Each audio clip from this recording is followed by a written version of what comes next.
World War I broke out on August 1st, 1914, when Germany declared war on Russia and France mobilized. At 11 p.m. on August 4th, Great Britain ended speculation about her intentions by announcing that Germany's invasion of Belgium, a neutral country, could not stand. Great Britain and Germany went to war tonight, wrote the AP's Robert Collins from London, noting that all Europe is now in arms. The Triple Entente between Great Britain, France, and Russia would hold. The immediate source of the conflict was the June 28th assassination in Sarajevo of the Austrian Archduke Franz Ferdinand by a Serbian nationalist. What might have remained a narrow dispute escalated throughout July as Austria delivered an ultimatum to Serbia, Russia warned Austria, Germany backed Austria, Austria declared war on Serbia, Russia mobilized for war, and Germany declared war on Russia and France. The Associated Press had covered war before, but not since the Napoleonic Wars a century earlier had so many armies battled over so great an extent. This was the Great War, called the European War or the World War by contemporaries. 10 million combatants would die before it ended with Germany's defeat on November 11th, 1918. Its bloody battlegrounds, the Somme, Verdun, the Marne, and others, still epitomize apparently pointless human sacrifice. Those who survived the trenches of the Western Front believed civilization could never again sink so low. The greatest story of the era was also the most difficult to report. Very soon it became clear that news of military movements would be subject to rigorous and often capricious censorship. British censorship was unreasonably tight.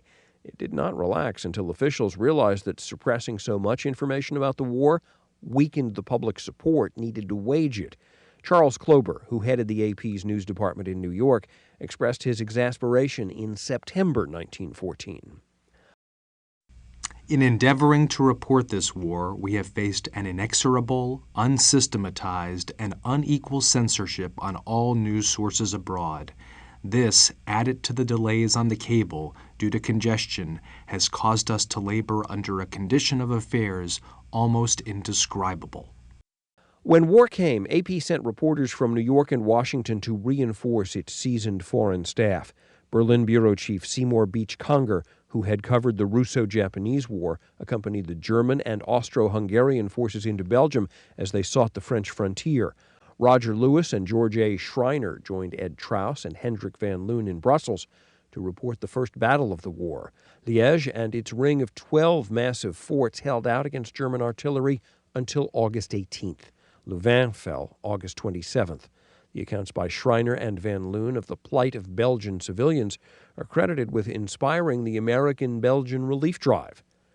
Robert Berry and Charles Thompson provided support to Paris bureau chief Elmer Roberts, who had been in Paris since 1911 and in London and Berlin before that. His writings, which were consulted by American General John J. Pershing, display his considerable insight. Such was Robert's reputation for fairness that in 1915 he was asked by French Army headquarters to adjudicate the results of a bitterly fought battle, which the Germans were claiming to have won. In late April, French officials drove Roberts from Paris to the summit of Hartmannsweiler Kopf in the Vosges Mountains.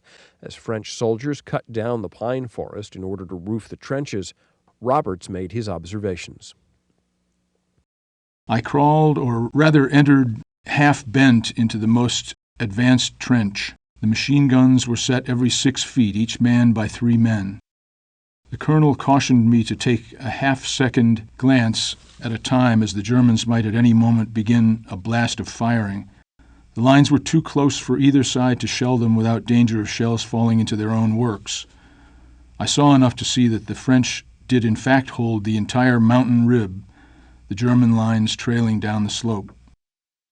Back in Paris, Roberts wrote up his story, cabled it, and watched it clear the censor. Freedom from censorship had been his condition for serving as a neutral observer.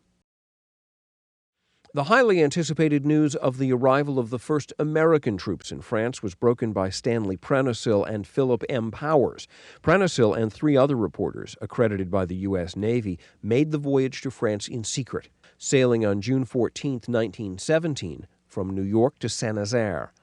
On arrival, Admiral Albert Gleaves held up their dispatches, but when he released them, the telegraph office was closed. Undeterred, Prenticeau boarded a night train to Paris, checked in with Elmer Roberts, and cabled his story. The French censors sent it to London, where it was passed by Admiralty, but held until June 27th. At the same time, Powers cabled his story from Saint-Nazaire. Both stories, datelined "A Port in France," made the American papers by July 1st, a world beat.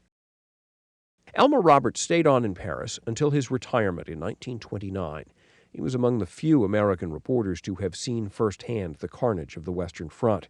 In a 1916 letter to Melville Stone proposing a story about war atrocities, he confided, "There are terrible things about this war which have never yet been written, and this may be the beginning of tearing open the realities.